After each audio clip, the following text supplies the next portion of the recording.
ลิกกันแล้วเหรอคืออะไรหาใหม่เลย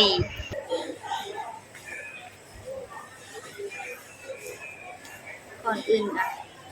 ขอกราบสบายดีเบิดสุขสุขคนเด้อพ่อแม่ป้าลุงเนาะบ่ว่า FC ฝั่งไทยแล้วก็ฝั่งลาวต่างประเทศนำเนาะพี่น้องเนาะวันนี้ก็อันสิมาอธิบายบ่เอิ้นว่าอธิบายบ่หรือว่าจังได๋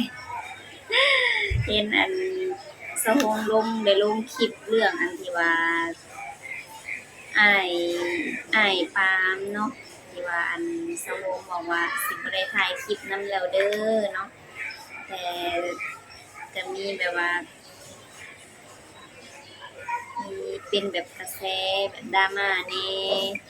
กำลังใจแหน่เนาะสะฮงก็สิได้มาตอบคอมเมนต์หรือว่าสิ่งที่ค้างคาใจของ FC อีกเทื่อหนึ่งเนาะพี่น้อง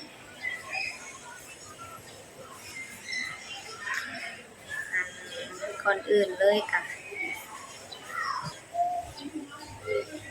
จะสิเริ่มจังไดก่อนพูดสิเว้านี่ก็สับสนเนาะพี่น้องสับสนแฮงFC หลายผู้หลายคนก็เข้าใจเข้าใจต่างกันเนาะแต่ละคนแต่ผู้หนึ่งเข้าใจแนวหนึ่งผู้หนึ่งก็เข้าใจแนวหนึ่งหลายแบบคือว่าแหละความคิดของแต่ละคนก็บ่คือกันเนาะก็เลยแบบคิดคิดต่างกันออกไปเนาะอันนี้ก็บ่คิดเนาะเฮาก็บ่ได้ว่าจังใดดอกพี่น้องเลยสิมาตอบคำถามตกลงแล้วเลิกกันบ่หรือว่ายังคุยกันอยู่หรือว่าจังไดเนาะเลิกคบกันไปแล้วหรือว่าจังได๋สาวคงก็สิมาตอบแบบบ่ค้ำคือบ่นี่เนาะตอบแบบชัดเจนเลยเนาะพี่น้องอ่าเรื่องคอมเมนต์เนาะเว้าเรื่องคอมเมนต์ก่อนจ้ะบางคนก็ FC บางคนเพิ่นก็เข้ามาใหม่เพิ่นก็ยังอาจสิยังบ่ฮู้เนาะว่าคืออิหยังบางคนก็ยังงงๆอยู่เนาะสะวงก็งงคือกันบางคนก็บอกว่าคืออะไรว่าซั่นคืออะไรบ่ฮู้ว่าหมายความว่าจั่งใดเนาะคือเพิ่นถามว่าคืออิหยังเว้าเพื่อหยังอิหยังประมาณนี้นะแล้วบางคนก็เกิดหยังขึ้นประมาณนี้แล้วเนาะแล้วความหมายก็บ่ฮู้ว่าเข้าใจคือกันบ่หรือว่าต่างกันอันนี้สะวงก็บ่จักสิว่าจั่งใดเนาะก็คือ FC ผู้เข้ามาใหม่เพิ่นก็ยังอาจสิยังบ่ฮู้เนาะว่าสะวงเว้าเรื่องหยังแต่สะวงก็สิมาเว้าในคลิปนี้แหละเนาะพี่น้องผู้สิเว้านี่ก็เว้ากลับไปกลับมาเพราะว่าจักสิเริ่มจั่งใดก่อนแต่ว่าสะวงก็คิดว่าสะวงแบบว่าอธิบายแบบชัดเจนไปแล้วเนาะแต่ก็ยังมีคนงงอยู่เนาะก็สิมาอธิบายอีกเทื่อหนึ่งเนาะก็บ่ได้เครียดได้ร้ายดอกพี่น้องจักสิเว้าหยังบ่เลยนี่ล่ะลืมอันบางคนเนาะบางคนก็ว่าให้เลิกไปเลยแบบบางคนก็เลิกไปเลยว่าซั่นเนาะบางคนก็หาเอาใหม่บางคนก็อันไลก์คอมเมนต์ก็ไลก์คำเว้าแหน่บ่เป็นหยังเนาะก็เข้าใจเพิ่นนั่นล่ะเพราะว่าเพิ่นก็ยังอาจสิยังบ่ฮู้ความจริงว่ามันเป็นจั่งใดแบบเพิ่นเข้าใจไปแบบนั้นเพิ่นก็เว้าไปแบบนั้นมันก็บ่ผิดเนาะแล้วก็มีคอมเมนต์ที่แบบว่าให้กำลังใจนำก็มีแต่ว่าสำหรับคนที่เข้ามาใหม่คนที่ยังบ่ฮู้เนาะว่าเรื่องหยังถ้าคันบ่อันนั้นก็อยากให้เขาไปเลื่อนเบิ่งเนาะคลิปเก่าๆอันนี้คือพี่น้องที่ว่าสะวงเคยถ่ายเนาะเคยอัป คลิปวิดีโอลงหันก็คือเซาหงได้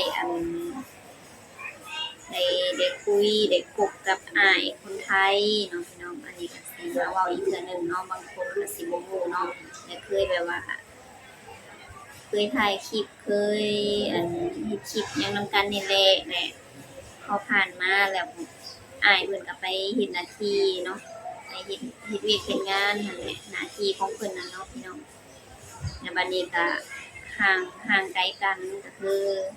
อ้ายเพิ่นก็ไปเฮ็ดงานแล้วก็บ่ค่อยมีเวลาเนาะ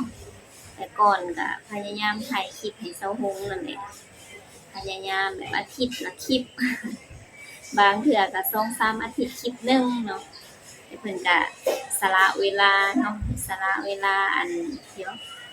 พักผ่อนของเพิ่นหันเนาะมาถ่ายคลิปให้เซาหงเพราะว่า FC เพิ่นเรียกร้องมาเนาะพี่น้อง FC ก็ก่อนอื่นเลยก็คือเซาหงสิเว้าจังซี่ซะเนาะอย่าเผา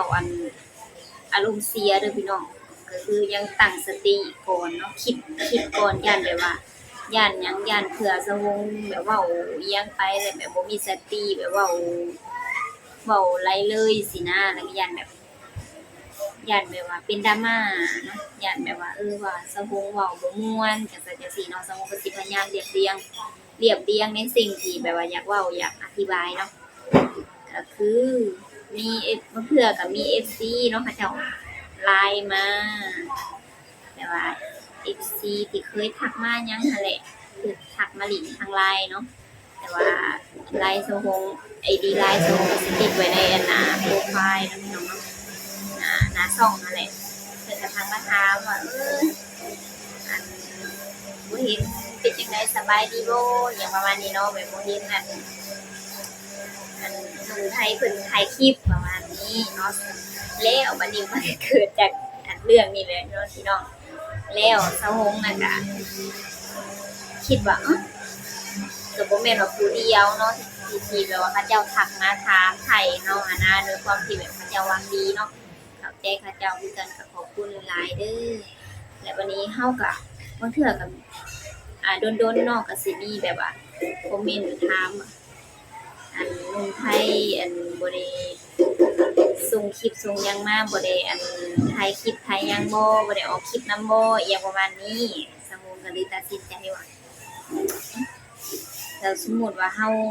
เจ้าถามแบบนี้ FC เพิ่นถามแบบนี้เนาะด้วยความที่เป็นห่วงเพิ่นก็อยากเบิ่งวิถีชีวิตเนาะอยากให้แบบว่าอัปเดตชีวิตในแต่ละมื้อหั้นแหละพี่น้องแต่วันนี้สมมุติก็เลยว่า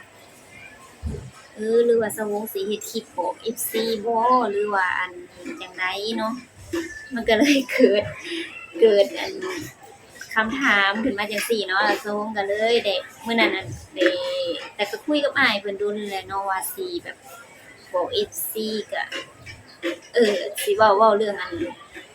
ถ่ายคลิปนั่นแหละเนาะ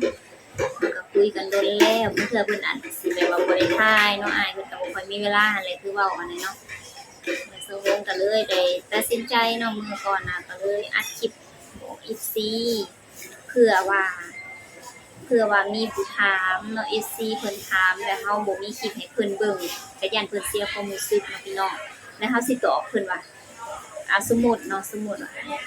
บ่ได้ลงคลิปบ่ได้ถ่ายคลิปบ่จังซั่นจังซี่นะแบบ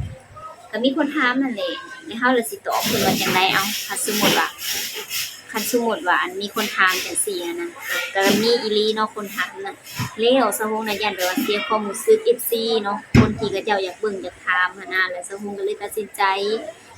มาถ่ายคลิปอธิบายเนาะว่าอ้ายเพิ่นงานหลายจังซั่นจังซี่ก็บอกเป็นคลิปไปเลยสิได้แบบว่ารับรู้กันทุกๆในทุกคนไปเลยเนาะไม่มันก็เลยเกิด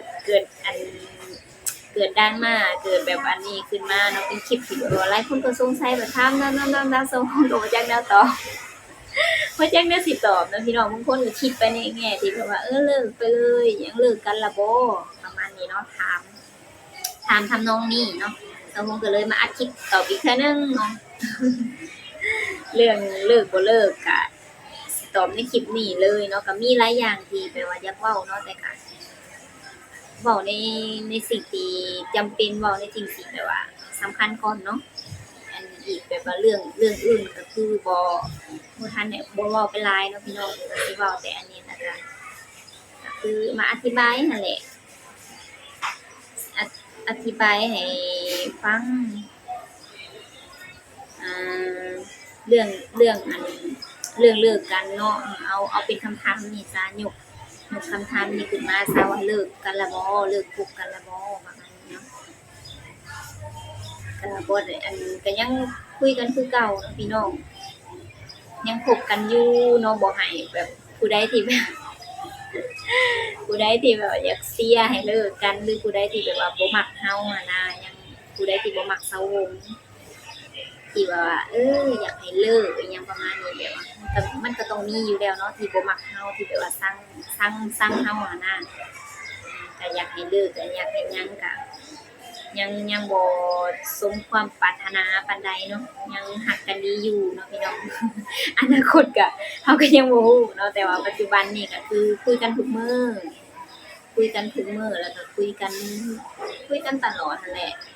เวลาไป ช่วงที่อ้ายเพิ่นพักเบรกเนาะก็เป็นตอนเที่ยงตอนเลิกงานเพิ่นก็สิโทรมาทุกมื้อตั้งแต่คบกันจนฮอดปัจจุบันก็คือโทรแบบนี้เฮ็ดหยังก็คือรายงานก็คือบอกสิไปเล่นไปเที่ยวอยู่ไสก็สาวงก็บ่เคยห้ามเคยเว้าเนาะอันเรื่องไปเล่นไปเที่ยวนี่ก็บ่เคยเป็นคนที่แบบว่า ถามว่าใจกว้างบ่ก็บ่ได้กว้างปานใดดอกพี่น้องแต่ก็คันไปดินก็ไปได้แต่แบบว่าบอกซื่อๆเนาะไปหันไปนี่เราก็บ่ได้ว่าสิแบบไปกีดกันความสุขของเขาปานนั้นเนาะเขาเฮ็ดงานมาเมื่อยๆเขาก็อยากไปผ่อนคลายก็อยากไปดินก็อยากไปกินข้าวสามัคคีกับหมู่คู่ผ่อนคลายเนาะอันนี้ก็อีกเรื่องหนึงเนาะย้านแบบ FC เพิ่นบ่เข้าใจเนาะพี่น้องก็เลยมาอธิบายให้ฟังอีกเทื่อหนึ่งแล้วก็มีคอมเมนต์หนึ่งสิยกคอมเมนต์อ้ายเพิ่นขึ้นซะเนาะคอมเมนต์ที่อ้ายเพิ่นพิมพ์ว่าอันอ้ายเพิ่นบ่ฮู้ว่าเป็นอ้ายบ่หรือว่าเป็นผู้หญิงหรือว่าเป็นผู้ชายเนาะแต่เพิ่นน่าสิเฮ็ดงานอยู่ต่างประเทศคือกันเนาะเพิ่นก็เลยเข้าใจความรู้สึกว่าแบบเฮ็ดงานเบิดอาทิตย์ได้พักแค่วันอาทิตย์วันเดียวเนาะบางเทื่อวันเสาร์ก็ได้เฮ็ดเนาะและได้พักแต่วันอาทิตย์อันเดียวเพิ่นก็เลยอยากแบบอยากใช้เวลาบ่อนหันหานอนพักผ่อนอันนี้ก็แม่นของเพิ่นเนาะเพิ่นเว้าถูกพี่น้องเพิ่นยกโป้เพิ่นแล้วอันนี้เราถือตรงประเด็นสุดๆก็คือความในที่สะโพกแบบ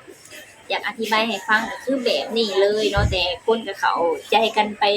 หลายๆแบบหลายๆอย่างสะโพกก็บ่ได้แบบว่าบ่ได้เครียดได้หยังเด้อแต่ก็ขอโทษขออภัยหลายๆที่แบบว่าเฮ็ดให้สับสนเฮ็ดให้เข้าใจผิดเนาะพี่น้องเนาะ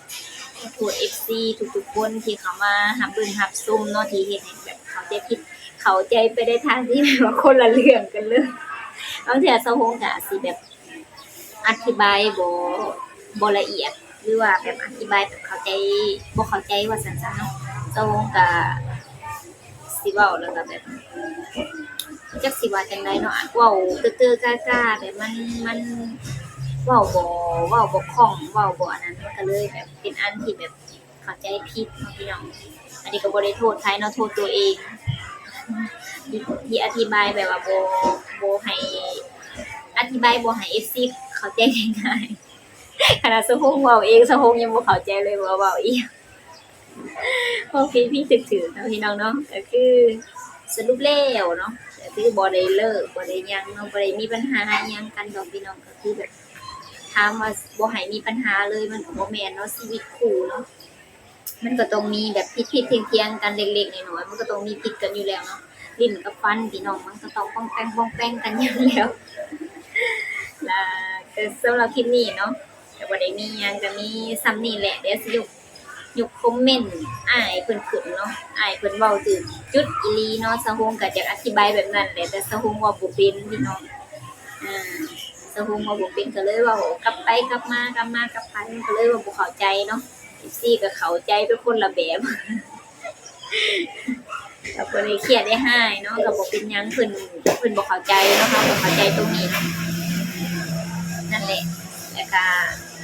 จักสิเว้าเรื่องหยังแหน่เนาะเอาไว้เป็นคลิปหน้าซะเนาะคันเรื่องหยังกัน